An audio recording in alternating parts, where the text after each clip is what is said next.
Iran এবং ইসরায়েলের যে চলমান উত্তেজনা এটি গত কয়েক দশক ধরে শুধুমাত্র পাল্টা হুমকি এবং ধমকি অথবা হুমবি এবং তম্বির মধ্যেই সীমাবদ্ধ ছিল।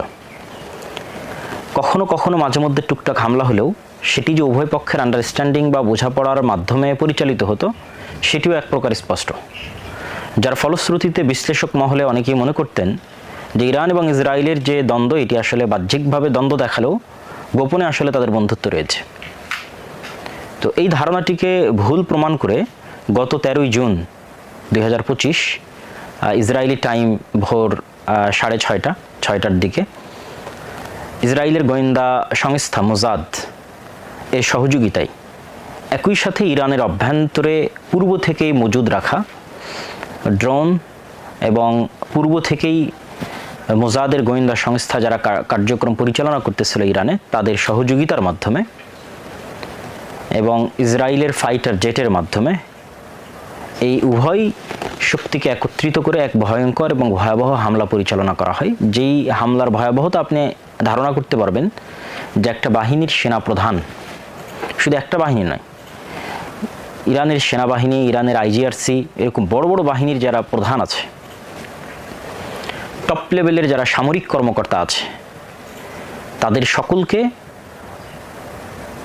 এবং বলা যায় তো এই হামলার পাল্টা উত্তরে প্রথম দিকে অবশ্যই কোনো না কোনো মাধ্যমে ইরানের যে ডিফেন্স সিস্টেম ছিল, এয়ার ডিফেন্স সিস্টেম, সেটিকে অবশ্যই অকেজো করা হয়েছিল এবং যার ফলশ্রুতিতে এতটি সফল হামলা তারা পরিচালনা করতে সক্ষম হয়েছে। পরবর্তীতে ইরানও তার পাল্টা হামলা করা শুরু করে। ইরান ড্রোনের মাধ্যমে হামলা শুরু করে, পরবর্তীতে ধীরে ধীরে মিসাইল, হাইপারসনিক মিসাইল, দূরপাল্লার ক্ষেপণাস্ত্র এবং ইসরায়েলের তেল আবিব, হাইফা ইত্যাদি নগরীতে হামলা করার মাধ্যমে ইরানও তার পাল্টা যে আক্রমণ সেটা অব্যাহত রেখেছে।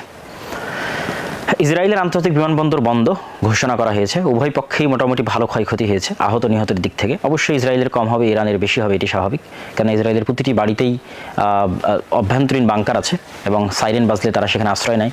ইসরায়েলের আয়রন ডোম যে আকাশ প্রতিরক্ষা ব্যবস্থা, এটি অত্যন্ত উন্নত প্রযুক্তির এবং আমেরিকার নিজস্ব সাপোর্ট আছে। আমেরিকা যদিও বলতেছে আমরা সরাসরি এই যুদ্ধে আক্রমণে অংশগ্রহণ করছি না, তবে ইসরায়েলকে ডিফেন্স করার জন্য আমরা সাথে আছি। তো আমেরিকা যেহেতু ইসরায়েলকে ডিফেন্স করার জন্য সাথে আছে, সেহেতু ইরান যত মিসাইলে নিক্ষেপ করুক সেগুলো খুব কম সংখ্যকই লক্ষ্যভেদ করতেছে। অধিকাংশই রাস্তাতে ইন্টারসেপ্ট তথা রাস্তাতেই পাল্টা মিসাইল এসে সেগুলোকে আক্রমণ করে ধ্বংস করে দিচ্ছে, যেটা আকাশ প্রতিরক্ষা ব্যবস্থার অংশ। তো সেহেতু ইসরায়েলের ক্ষয়ক্ষতি কম হবে এবং ইরানের ক্ষয়ক্ষতি বেশি হবে, এটি স্বাভাবিক।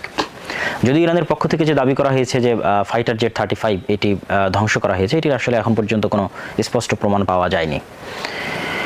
ইরান হয়তো সামনে হরমুজ প্রণালী বন্ধ ঘোষণা করতে পারে। আপনারা ম্যাপে দেখলে দেখবেন যেটি পারস্য উপসাগর, ওমান সাগর এবং আরব সাগরের মধ্যে যে কানেকশন এবং মধ্যপ্রাচ্যের যতগুলো বড় বড় দেশ আছে তাদের তেল সহ বিভিন্ন কিছু আমদানি এবং রপ্তানির যে মূল লাইন, সেই হরমুজ প্রণালী, সেটি যদি ইরান বন্ধ ঘোষণা করে তাহলে এই যুদ্ধটা আরও ব্যাপক আকার ধারণ করবে এবং অনেকেই ধারণা করতেছে যে এই যুদ্ধ হয়তো অতি সত্বর বা অতি সহজেই থামার নয়, বরং একটা ফুল স্কেলের তৃতীয় বিশ্বযুদ্ধ রূপ নিতে পারে। আল্লাহু আলাম। আল্লাহ